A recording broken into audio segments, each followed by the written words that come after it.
Hello friends, எல்லாருக்கும் வணக்கம். Welcome back to Tamil news channel.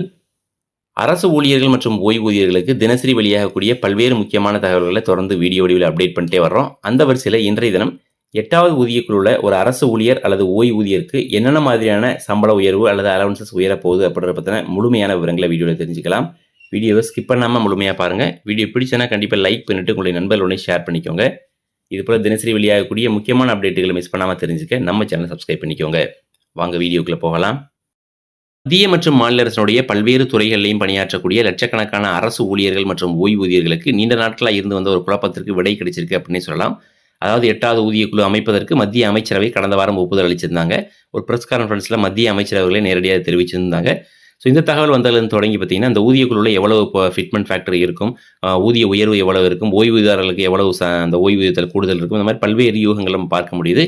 So இருந்தாலும் கூட அதாவது ஒரு குறைந்தபட்சமாக 1.86 அப்படின்ற அளவுக்கான அந்த ஒரு புதிய ஃபிட்மெண்ட் ஃபேக்டரி இதுக்கு குறையாது அப்படின்ற மாதிரியான ஒரு அதிகாரப்பூர்வமான தகவலும் வெளியாயிருச்சு. இது தொடர்பான கணக்கீடுகளும் நம்முடைய சேனலில் கடந்த வீடியோக்குள்ளே சொல்லியிருந்தோம்.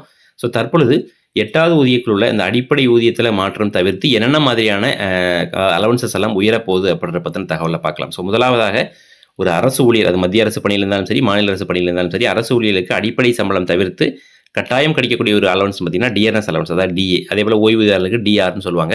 ஸோ இந்த அலவன்ஸ் வந்து கண்டிப்பாக கிடைக்கும். அதனைத் தொடர்ந்து ஹச்ஆர்ஏ, வீட்டு வாடகை அப்படின்னு சொல்லுவாங்க. இந்த ஹச்ஆர்ஏயை பொறுத்த வரைக்கும் மத்திய அரசு ஊழியர்களுக்கு அதாவது நகரங்களுக்கு ஏற்ற டயர் 1, டயர் 2, டயர் 3 அந்த மாதிரியான சிட்டிகளுக்கு ஏற்றவாறு கொடுப்பாங்க.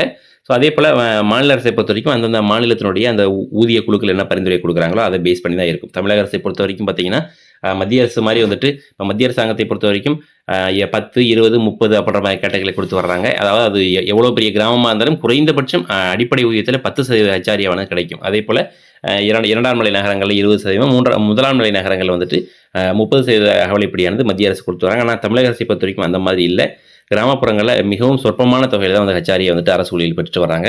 7வது ஊதியக்குழுவை பொறுத்த வரைக்கும் இந்த ஹச்ஆர்ஏல ஒரு குறிப்பிடத்தக்க அளவு மாற்றம் இருக்க போகுது. அதாவது 7வது ஊதியக்குழுவை பொறுத்த வரைக்கும் முதல்ல 8, 16, 24 அப்படின்ற மாதிரி கேட்டகரியில் கொடுத்தாங்க. அதுக்கப்புறமா டிஏ 50% ஆனதுக்கப்புறமா தான் அதில் ஹச்ஆர்ஏல 25% இன்க்ரீஸ் பண்ணி 10, 20, 30 கொடுத்தாங்க இல்லைங்களா. அதே போல் 8வது ஊதியக்குழுவில் பேசிக் பேல ஒரு பெரிய அளவில் மாற்றம் இருக்கும் அப்படின்றதுனால ஹச்ஆர்ஏ பொறுத்த வரைக்கும் 5, 10, 15 அந்த மாதிரி கேட்டகரியில் கொடுக்கறதுக்கான வாய்ப்புகள் இருக்கிறதா தகவல் வெளியாக இருக்குது.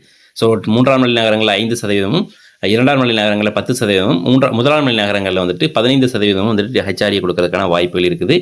ஸோ அடுத்ததாக பார்த்தீங்கன்னா உயர போகக்கூடிய இன்னொரு அலவன்ஸ் அப்படின்னு கேட்டிங்கன்னா மெடிக்கல் அலவன்ஸை பொறுத்த வரைக்கும் அனைத்து ஊழியர்களுக்குமே கொடுத்தா வர்றாங்க. ஸோ அதுவும் வந்துட்டு கண்டிப்பாக உயர்றதுக்கான வாய்ப்புகள் இருக்கிறதா செய்தி வெளியாக இருக்குது. அடுத்ததாக ட்ராவலிங் அலவன்ஸ் சொல்லக்கூடிய டிஏ வந்துட்டு எல்லாருக்குமே வந்து கிடைக்காது. பட் ஒரு சில அரசு பணிகளுக்காக செல்லக்கூடிய அந்த ஊழியர்களுக்கு அல்லது அரசு நிமித்தமாக செய்யக்கூடிய பணிகளுக்கு வந்துட்டு இந்த டிஏ வழங்குவாங்க. அதுலேயும் ஒரு குறிப்பிடத்தக்க அளவு மாற்றம் இருக்கும். அதே போல் டெபுடேஷன் அலவன்ஸ் சொல்லக்கூடிய டெபுடேஷன் அலவன்ஸ்லேயும் ஒரு பெரிய அளவில் மாற்றம் இருக்க போகிறதா தகவல்கள் வெளியாக இருக்குது. சிஏன்னு சொல்லக்கூடிய சில்ட்ரன் எஜுகேஷன் அலவன்ஸ், சிஏ பொறுத்த வரைக்கும் மத்திய அரசு ஊழியர்களுக்கு மட்டும்தான் கிடைச்சிட்டு வருது. தமிழக அரசு பணிபுரியக்கூடிய ஊழியர்களுக்கு கிடையாது. ஸோ 2 குழந்தைகளுக்குமான அந்த சிஏ அலவன்ஸ் வந்துட்டு மத்திய அரசு ஊழியர்கள் பெறுவாங்க. ஸோ இந்த அலவன்ஸ்லையும் ஒரு பெரிய அளவில் மாற்றம் இருக்கிறதுக்கான வாய்ப்புகள் இருக்குது. ஏன்னா மாறி வரக்கூடிய இந்த பொருளாதார தேவை, அதே போல் கல்வியினுடைய அந்த ஃபீஸ் எல்லாமே வந்து பேஸ் பண்ணி சிஏலையும் பெரிய மாற்றம் இருக்கும் அப்படின்ற மாதிரி எக்ஸ்பெக்ட் பண்ணுறாங்க. அண்ட் இப்போ நம்ம சொன்ன எல்லா அலவன்ஸுமே வந்துட்டு ஏற்கனவே 7வது ஊதியக்குழுவில் அரசு ஊழியர்கள் பெற்று வரக்கூடிய அலவன்சஸ் தான். இல்லை புதுசாக எந்த விதமான அலவன்ஸும் சேர்க்கப்படல. அதே சமயம் அவ்வப்போது இருக்கக்கூடிய இந்த பேசிக் தகுந்த மாதிரி அல்லது டிஏ உயர்வுக்கு தகுந்த மாதிரியான அலவன்ஸஸாக மாற்றுறது வழக்கம். அதே மாதிரி தான் இந்த 8வது ஊதியக்குள்ள அடிப்படை ஊதியத்தோடு சேர்த்து இந்த அலவன்ஸ் எல்லாமே உயரப்போகுது. இது தவிர்த்து ஒரு சில துறை வாரியான அலவன்சஸ் இருக்குது. அதாவது துறையினுடைய ரிஸ்க் அலவன்ஸ் சொல்லுவாங்க. அந்த யூனிஃபார்ம்டு சர்வீஸில் இருக்கிறவங்களுக்கு அவங்களுக்கும் அந்த அலவன்ஸ் இன்க்ரீஸ் ஆகும். அதே போல் ஒரு சில ஊழியர்கள், அதாவது கடினமான பணிகளை செய்யக்கூடியதுக்கான ஒரு சில அலவன்ஸ் இருக்கும். அந்த மாதிரி அலவன்ஸ் எல்லாமே கண்டிப்பாக இந்த 8வது ஊதியக்குள்ள உயரப்போகுது அப்படின்றது தான் தற்போது கிடைத்தக்கூடிய செய்தி. இந்த செய்தி பற்றின உங்களுடைய கருத்துக்களை மறக்காமல் கமெண்ட்டில் எழுதுங்க. வீடியோ பிடிச்சனா கண்டிப்பாக லைக் பண்ணுங்கள், உங்களுடைய நண்பர்களோடய ஷேர் பண்ணிக்கோங்க.